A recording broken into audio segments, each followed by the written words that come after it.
Hello and welcome to How to Deal When the Shit Gets Real podcast. I'm Rietta. And I'm Connie. And today we are here with Marc Masoner. So, Marc, how do you deal when shit gets real? But in reality, just tell our listeners about yourself. So, hi, I'm Marc. I am a 30-odd something Army vet / ex-Mennonite who is currently a social worker in Lancaster, Pennsylvania. The most important thing about me is that I love coffee because it was banned in my house as a drug. So the very first time I drank coffee, it was like I was drinking crack, like liquid crack. Like it was insane. So I can relate. My family was totally no coffee. And then I got to college and then I was like, ooh, coffee. Yeah, I got my first job away from home and I would stop every morning at the Turkey Hill down the road and get coffee on my way to work. Was it just banned because it was considered a drug? Was there more into it than that, or is that just the main reason? Yeah, my parents considered it like a drug. They considered it on par with like cocaine or marijuana. Oh, I'm a drug addict. Yeah, they consider. And I remember my sister was dating this guy who grew up in a family where they served coffee. And so she got this little pot of like instant coffee to serve him when he came over for his date. And I was so mad and I rebelled and I went out and got a French press and a coffee pot of my own. And yeah, I had a Mexican standoff with my dad over that one. Ooh, and French press is the way to go too. You're doing it right also. Yes, I secretly Googled it on my Palm Pilot that I had. Wow, taking that back. The image of a Palm Pilot is really taken back. I had a Palm Pilot back in the day. That was my very, very first secret cell phone. That's awesome. You're talking to the boy who hid a plasma TV and a gym bag under his TV, under his bed. So that's impressive. I have to say, like, I'm guessing it wasn't a real big one. No, it wasn't a big one. It was one of the small ones, and it was one of the very first plasma TVs. And I hid it in my gym bag under my bed. Oh my gosh. And my mom never found it. Since we're talking about things that were banned, because this is one that I really had a big question about, because I love music, and you talked about in a different podcast how certain music wasn't allowed, which to me, that's like torture. So why was certain music not allowed? What was the reasoning for it? So the church group that I grew up in didn't allow any stringed instruments. What the hell? That's all the good shit. I'm just saying. No instrumental music. So only you were liberal if you listened to piano, but you were conservative if you listened to a cappella. I had a piano CD and my dad was like, I don't know about this. I'll have to pray about this. Oh, wow. So what kind of music was allowed then? That doesn't really leave much. A cappella, church approved a cappella. So like Mennonites are known for starting up like quartets and octets and choruses. And so they record their music and they sell it to the Mennonites.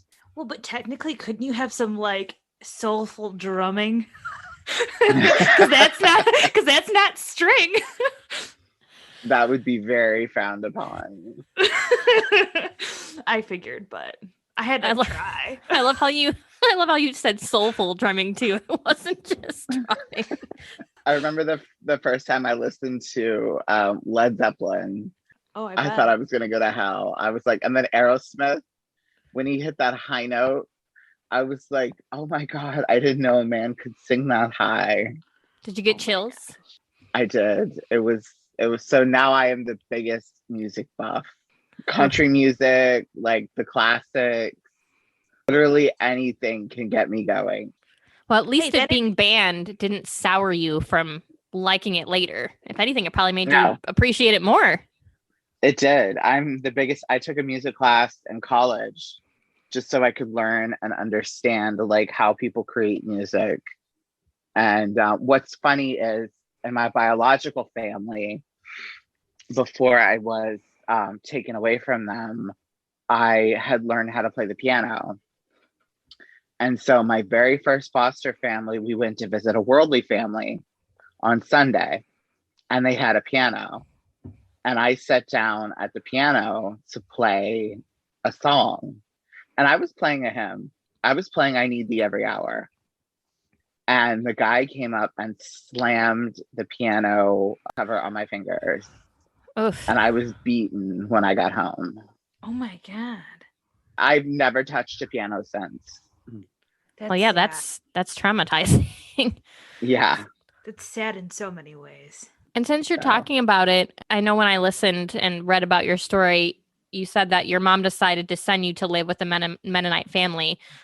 Why did she do that? Was there a reason? Was it based on a persuasion of the church, or yes. is there another reason? Okay. The church persuaded her that she could not raise 7 children by herself. So they convinced her to part and parcel her children out. So eventually, by the end of my tenure of the Mennonites, all 6 of the 7 had gone to live with other Mennonite families. All 6 of us were abused. The only one that was spared was the brother that was just under me, and he refused to leave my dad. And Brenda, my egg donor, didn't want to go to court. She couldn't do anything about it. So he just flat out refused to leave my dad. So he stayed with Mike and got spared the horrors of the Mennonite cults that we were in. Was your dad in on the decision with your mom, or was that just something your mom was like, this is happening? It was like, this is happening. Okay. Like, and he was happy not to have to care for 7 children. Oof. That just breaks my heart just hearing it. Yeah, because he was getting married to a woman who is 5 years older than me and already had a kid. So he was starting a new family, and it was just whatever. So he was happy not to have to care for 7 children. Do you have any contact with any of your brothers and sisters that went to different Mennonite families?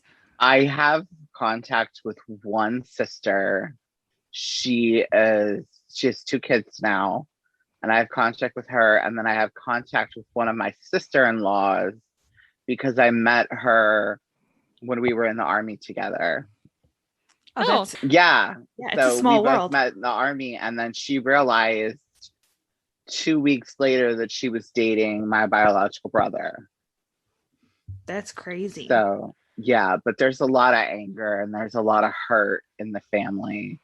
So most of us don't talk. And I'm guessing none of you guys talk to mom or dad anymore? A few of them talk to Brenda. One of them he actually ended up having his life kind of fall apart. And he moved back in with her. She's still Mennonite, but she is the most narcissistic. I can't even think of words to describe her. Her narcissism knows no bounds. Unaware, self-absorbed. I could only imagine, because how else would you be giving away your children? You would have to be a deeply self-absorbed person to be like, yeah, take my kids. I don't care if they're getting abused or not. Just go. Yeah, that's what she did. And she turned her back when I called her crying, saying this man was hurting me. She ignored me and told me to behave and to be a good boy. Ugh. As a mom myself, I can't imagine ever telling my son that. Can't even fathom that. Yeah.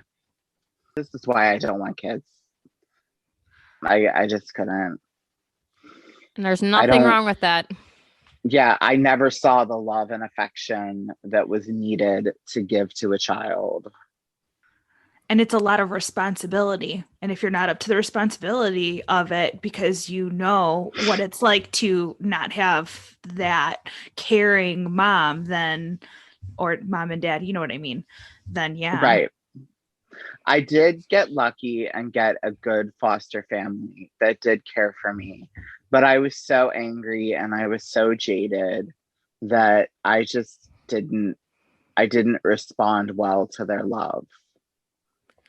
Yeah, you were already scarred and it was Yeah. basically hard to trust at that point, I imagine. Yeah. So they were the ones who banned the coffee and everything. And, Mm-hmm. but all in all, I would have to say that they were good people. They truly did care for me. It's just, I wasn't able to accept it. So, what's the difference between Mennonite foster care and state foster care? So Mennonite foster care has oversight of other Mennonites, no outside oversight, no state guidelines, no nothing. They just take a child and move them across state lines with no judge's orders, no nothing. They just make the decisions for the child. And Really, foster care just sounds like too generous of a term.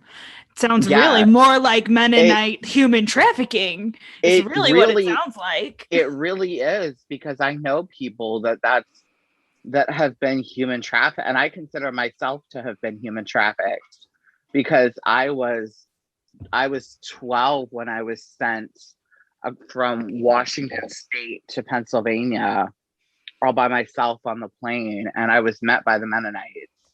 And there was a brief moment before I went through security where I was like, if I just go tell this cop what's going on, if I just go walk up to him and tell him what's going on, he will save me. Mm-hmm. And I thought about it. I sat there for 10 minutes before I went through security to see the Mennonites. And it's my greatest regret that I didn't do that. What stopped you from doing it? Were you more scared of what might happen to you if you did tell, or I think I had such an awful picture painted to me of the outside world that I was scared. Like I didn't know, but yet I didn't know what I was going into, and what I was going into was hell on earth. That first foster family was literal hell on earth. and that's where the sexual abuse started, correct? Well, the sexual abuse had started before that in another Mennonite cult that we were a part of.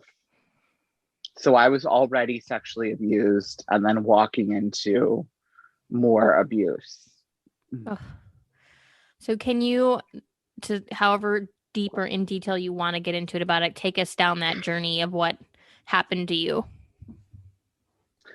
So I was groomed at a young age. I was groomed at 9.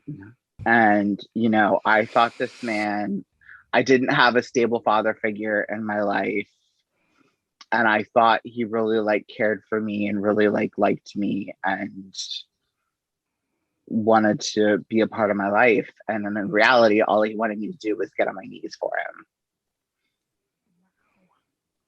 And I didn't know or understand because I had grown up kind of repressed in a homeschool environment. So I didn't understand what was going on. I just knew that it seemed filthy and icky. And another situation where if you had been in normal foster care, they would have hopefully pulled you out. But the Mennonite foster care obviously didn't. Yeah. No, they didn't. So, and my biological mother, when I told her what was going on, she said, "Oh, you're such a liar, Mark. You're so dramatic. That didn't happen." Brenda wanted the Mennonites to think she was this perfect mother and wife. And so she hid everything. She hid all the beatings that my biological father gave us. She hid all of that from the Mennonites and from the independent fundamentalist Baptists and from the charity people. She hid all that from them and made it seem like we were perfect. And she was the victim.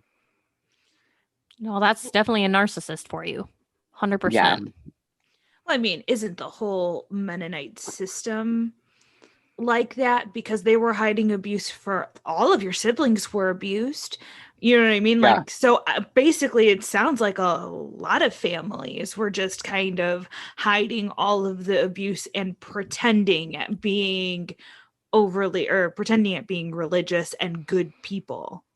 Right. That's They were. They were sweeping everything under the rug like it was no big deal. Yeah. yeah. And they've been doing that for generations. As we've come to discover with our own podcast, the Plain People's Podcast, they've been doing that for generations. They have been covering up for these sexual abusers. And it's got to stop. So how did you overcome being sexually abused? Because that wears on a person. That's not something that's easily overcome. I remember I was in Fort Riley, Kansas. I was dating this guy, and it was my very first relationship. And we just couldn't be intimate. Mm-hmm. He was like, well, what's wrong? Is it me? And I was like, no, it's me.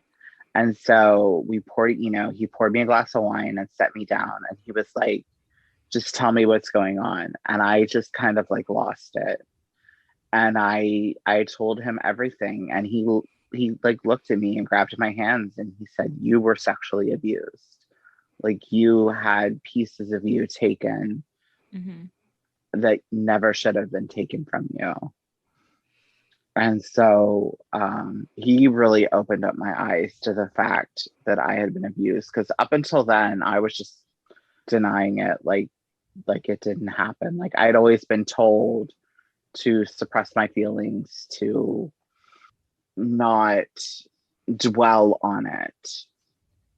And so when I chose to be intimate, I couldn't be intimate. I'd been intimate before with the Mennonite men, but it was not by choice. It was never by choice. Mm-hmm. Yeah. And so when I chose to be intimate is when the stumbling, like the roadblocks came into place. Mm-hmm. And so, we had to figure out what was going on. And luckily he had a master's degree in counseling. So he was equipped to help Counsel me. you? Mm-hmm. Yeah, he kind of helped me through, told me to go to therapy. So I made an appointment and I went to mental health 2 days later and was just crying in the doctor's office.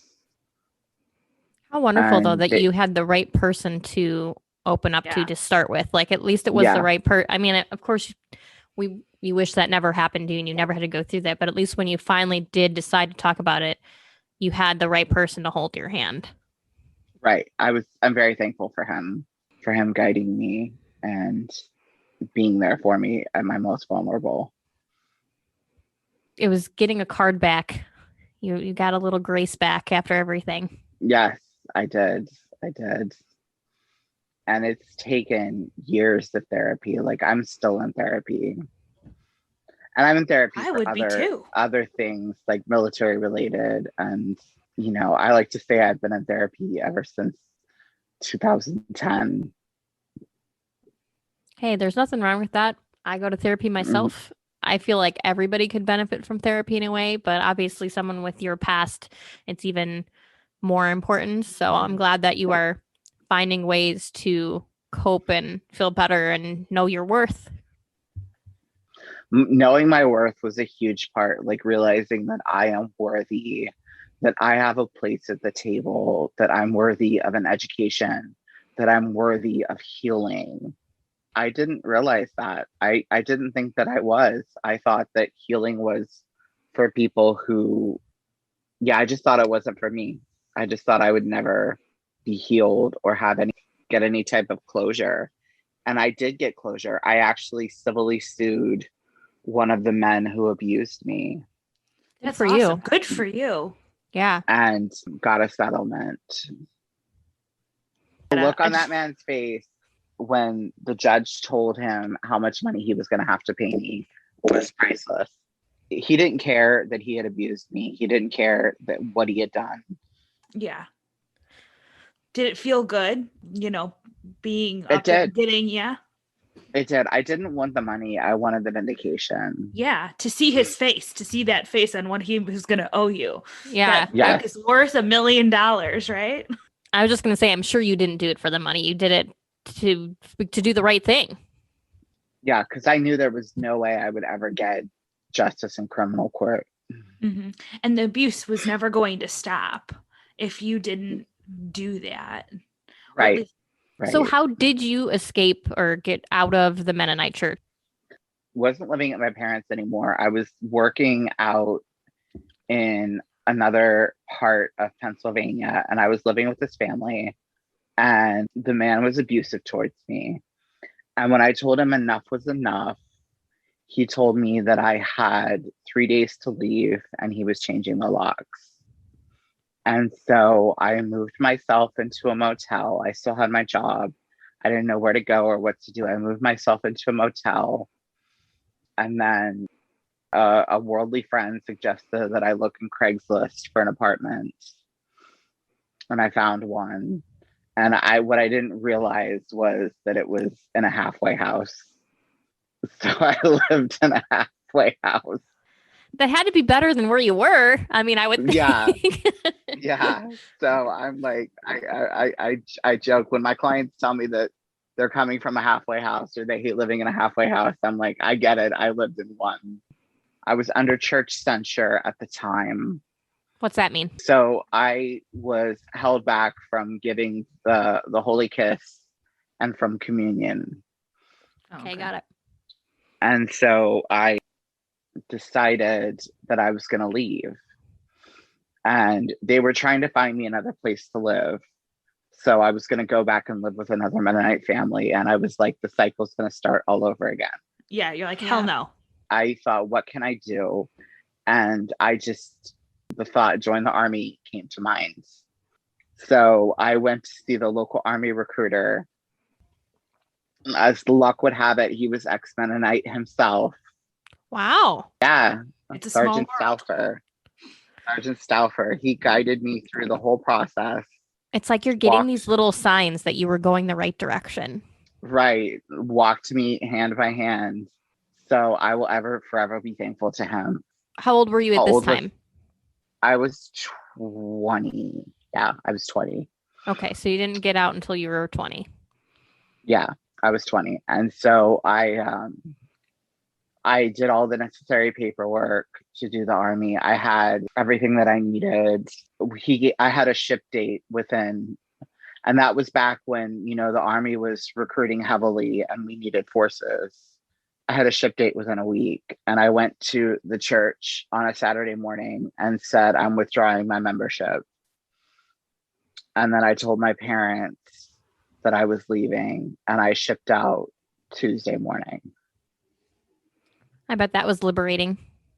Oh, it was so liberating. But funny story. So when I get to Fort Jackson, South Carolina, we had to change from our civilian clothes into PTs.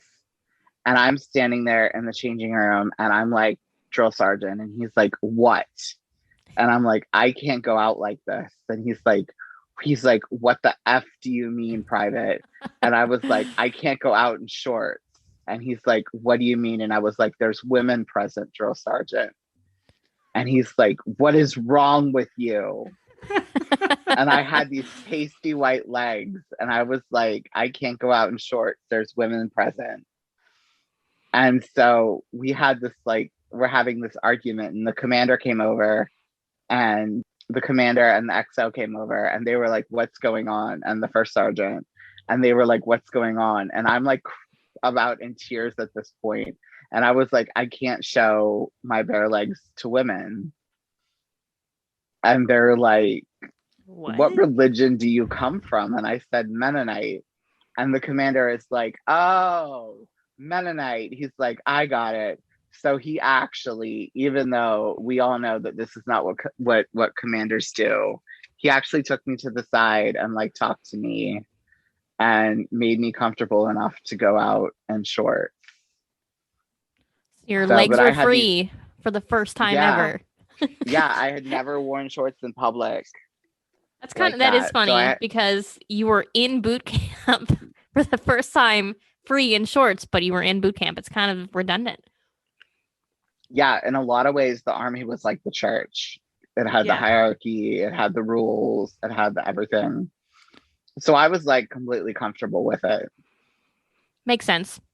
I was like used to it. You were So, going out into the real world, but you were taking baby steps. It was just yeah, baby steps, you know? You're like, I can't have no rules. I need some rules. So, army. I remember after I was out and we were on a path and we could drink, and everybody was like, let's get Masoner drunk. Oh, God. And I swear it took maybe 2 mojitos to have me about on my ass. Oh, I love that. It was funny. It was funny. So, Was the Mennonite church to you brainwashing? Did you know you were being brainwashed while you were there, or it just kind of happened? I had an idea that I was being brainwashed, but it was all I knew, and I didn't know anywhere else to go. I've often wondered what I would have done if I would have ran, where I would have gone, what would have happened to me. Yeah, I was very much brainwashed for the first couple of years after I got out. Yeah, then you started to really realize, like with the shorts thing, that, oh, wait, that's like I was brainwashed into thinking that matters, like the shorts, not being around women in shorts. Yeah, or with my shirt off. Or I remember we went swimming. We were in Georgia. We'd gone to visit some friends in Benning, and we went swimming at the pool at Fort Benning because it was warm. And I was like, I can't take my shirt off. Everyone's like laughing, and they were like, you have to. And I was like, so I did. And to me, it was like liberating to be like out in a public pool swimming with no shirt on. Yeah. I mean, to the rest of us, we take something like that for granted. We think it's just every day. And Yeah. here you come and you're like, what? No, we don't do that. Yeah, we don't drink, we don't play video games. To this day, I'm still not a gamer. Every guy in the barracks had an Xbox or a PlayStation. My Not brother me. sure did. Yeah. Yeah. My husband's a Marine, so we see it a lot too. There's a lot of gamers in the military. That's for sure. Yeah, not me. I still can't for the I bought the new PlayStation and it's just sitting. My friends are like, "Oh, you should play Warzone." And I'm like, "Okay, I'll try." So did you come out gay when you were still in the Mennonite community, or was that something you waited for? Because it wasn't, I'm assuming that was if you couldn't wear no shirt. I'm assuming being gay was frowned upon. Oh, absolutely. I didn't know what being gay or straight actually was. I just knew that I liked men. And being the fact that I was abused by men, I kind of thought that this was normal. So I kind of thought it was normalized. I never officially came out until Don't Ask, Don't Tell was repealed. Okay, so when you were in the army. Yeah, I never Okay. officially came out until Don't Ask, Don't Tell was repealed. A lot of people thought I was. I did get in trouble in the church for being with another guy, but what they didn't realize is he was abusing me and it was not consensual. So I was assaulted. And all that does is add to your confusion because, like you said, if Yeah. you don't know gay or straight, and then if you're having men want things from you, I could absolutely see why that would be confusing and why you weren't sure. The backlash is insane. Yeah. Yeah, I even during the brief time after I left the church and I joined the army, I even did porn because a nice man told me that I had a body for it and a face for it. So wait a minute. And so music is frowned upon and coffee is frowned upon, but porn is not? Well, this was when I was leaving the church. So. Oh, it was when you were leaving. Okay. I was like, wait a minute. Mennonite is confusing me. No, when I was leaving the church. Yeah, I briefly did porn. When you don't know and you have somebody telling you like, hey, you'd be good at this and it's a way to make money. I mean, yeah. what else? Why not? I just have a question because when I listened to your podcast on the Plain Peoples and you talked about your story briefly, you talked about the Eastern Church, and I don't know what the differences are. Yes, there are huge differences in the Mennonite churches. Eastern is one of the ultra conservative Mennonite churches, and it's more like a cult. So you've got your mainstream Mennonites who don't look any different than you or me. Mhm. Okay. Then you've got your kind of like less plain, but they still wear a covering, but they allow like a television and a radio, and you can drive whatever car you want. Then you have your groups like Eastern, who are militant and say you can only drive black cars, you can't do this, you can't do that. Okay, so they're like the strictest of the strict, basically. Yes, they And are. more brainwashy. Yes, they are very brainwashy. They are very brainwashy. They're very elitist. You know, they believe that they're the only ones who are saved. They don't talk to a lot of other Mennonites. They don't like share their pulpits, so to speak, with a lot of other Mennonites. Okay. Because I mean, before I knew Jasper or before I knew you, I always assume that there are good and bad parts of things. I never knew about like the darker side of the Mennonites. You only hear about like the Amish and the Mennonites that you see on TV and that are like depicted.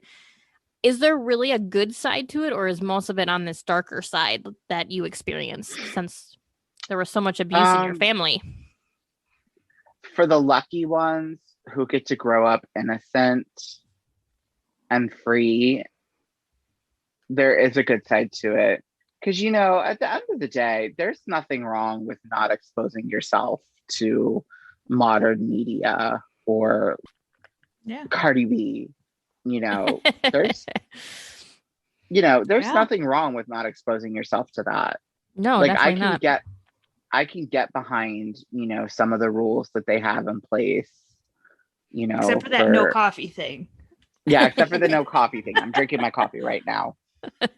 I can get behind a lot of the rules. There's nothing wrong with dressing modestly and not, you know, flashing your tits all over the place, and, you know, there's But it nothing sounds so wrong with fun. that. I know. I mean, do it, don't do it, but there's nothing wrong with not doing it. If Yeah. you No. want to if you want to belong to a church group that says we don't do this, then belong to it. But don't force somebody to belong to it. Yeah. That's my key on that. They force you to belong to it. They force you to be a part of it. That's kind of like where I come out on it, is some of the rules are archaic and ridiculous. But if you make the decision that you want to follow them, that's great. Just don't force your family to follow them. Oh, for sure. Absolutely. So what brought about then the Plain People's podcast? What brought you and Jasper together and thought, okay, we need to do this? Jasper and we were brainstorming and we were trying to decide how we can help people bring out their voices and have their voices heard, because a lot of survivors of sexual abuse, they've been suppressed. Yeah. So we decided we would create a platform where people could tell their truths, because at the time I was being threatened by a very well-known Anabaptist / Mennonite minister. He was threatening me. He was blackmailing me. And Jasper and I were like, enough is enough. We're going to tell our truth. How That's is he how blackmailing you? He knew some information about a deal that I had done to get my little brother out of the Mennonites. So he was trying to use it to his advantage. Yes. Because I knew some truth about him and he was trying to blackmail me. Wow. It just doesn't that end. didn't work for him. That didn't work for him, because I do not bend. I do not break. Good for you, though. Heck yeah, good for you. And now you're not only sharing your story, but Everybody all the else's. stories that needs to be told, which is amazing. Yeah, we've had countless people come on and tell horrific stories of abuse in these churches. I've personally gotten death threats. Jasper and I have been told that we have people following us. Because of the threats, do you carry a gun or Oh is yeah, it, I have concealed carry. yeah, I would Good for definitely be you. doing that too if I was getting threats for sure. Yeah, I have concealed carry, and I keep a shotgun right beside my bed. No one's gonna sneak up on you. Yeah, no, I will. Yeah, so if Mr. Blank Blank wants to send his goons after me, send them away. So I am curious, how did you like the military? Like, what was your military experience like? My military experience was very unique because I was just coming out of a plain church and I didn't understand a lot of how the world worked. I didn't always have the greatest military experience. I met some great people who will always be my friends, but ultimately it was time to get out and go to college. And so I did. And I was very happy for that. But I'll always be thankful for the lessons that I learned while I was in the military, the truth that I learned about myself. But I didn't always have the greatest military experience. And neither did my brother. It happens. Yeah, it does. Thought I was going to be this stellar hula hula soldier and have this great career and didn't. And for that, I'll always regret that. One of my close friends just joined the army, and I kind of laid out a career path for him and a guide path for him, and he's following it. Oh, that's so And nice of you. yeah, and it's really good to see him flourish and to, to be in psyops and everything that I wanted to be, to kind of like follow in my footsteps. I'm really happy for him. So I get to live my dream vicariously through him. And that's amazing. And plus, you could just view your time in the military as your gateway to doing something else you really wanted to do, like your social work. Right. I mean, it paid for my college.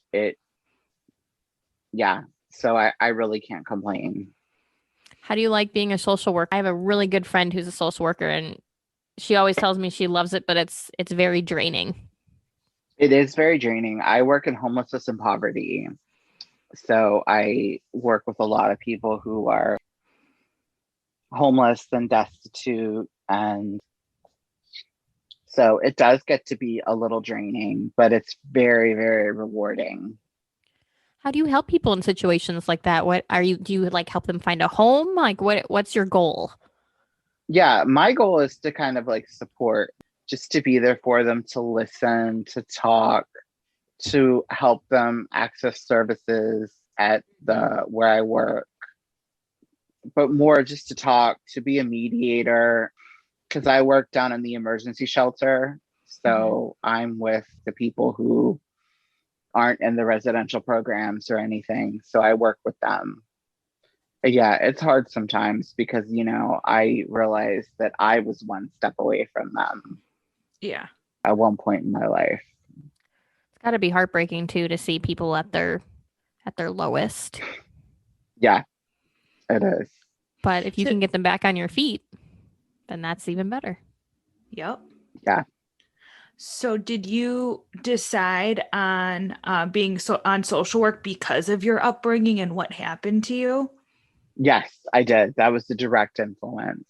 When I was looking at schools and like looking at programs, I was like, I want to be a social worker. Like I researched degrees. I'd initially wanted to be a lawyer and took my LSAT and everything, and then just decided it wasn't for me. So I don't really see you as a gutless lawyer. No, they're soulless. No. I'm just kidding. True. Soulless, gutless, I couldn't do that. I couldn't be that. No, I have too much of a heart for people to just lie about my client. No, I know lawyers don't always lie, but Yeah. Yeah. But still. Yeah. But still, yeah, I get what you're saying. And I think it's wonderful that after everything that you've gone through, you still have this huge heart. Like I think that Yeah. you didn't lose yourself totally in the whole shebang. yeah, thank you. Mark, is there anything that you want to add that you think is important or that you just want to share or let people know? Feel free, of course, to talk about the podcast. I love the podcast. I Yeah, listen. I have the Plain People's podcast, and it's been very therapeutic for me and healing for me to know that there are others, Mennonites and Amish, other plain people who went through what I went through and have survived. Yeah. And so I think no matter what group you grew up in or what kind of abuse you suffered, we've all survived something. Yeah. Like we've all had something happen to us and we've all survived something. So the fact that we're standing here, breathing, alive, holding it together is the testament to the human mind and how great and wonderful it is. I'm a huge proponent of self-care. So if I could leave your listeners with anything, it is take time for yourself, listen to your body, do what your body needs to do in order to heal, but just take that time for yourself in order to heal. Do you stay in I love contact it. with your guests because you guys do have similar backgrounds? Do you make friends? Yeah. Oh yeah. I am close friends with a lot of my guests. Not all of them, but a lot of them. See, and I love that because then you guys are not only getting their stories out there, but you're basically making a new family for each other. Yeah, we are. So when does the Plain People's podcast drop again? I know you guys had taken a break and you're getting ready to start. So when's it coming back? That is this spring is what we're anticipating. So The spring, okay. yeah. Nice.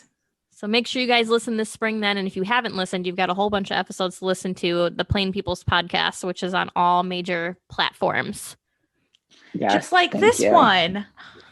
What? Yes. I actually listened to some episodes of this podcast before. Yeah, what'd you think? I was great. I loved it. Well, thank you. We appreciate it too. Don't forget to drop us a review. Yes, I will. well, we're gonna do favors for each other here. Honey, you're shameless. I love it. Anytime. Hey, this is our podcast. I can ask people's opinions on our podcast if I want. Exactly. So this is how to deal when shit gets real. Our episodes come out every Friday. Don't forget to leave us a review and hit us up on all of our social media. And thank you, Mark, for being our guest. It was a pleasure. Yes. It Yes. was very fun. Thank you so much.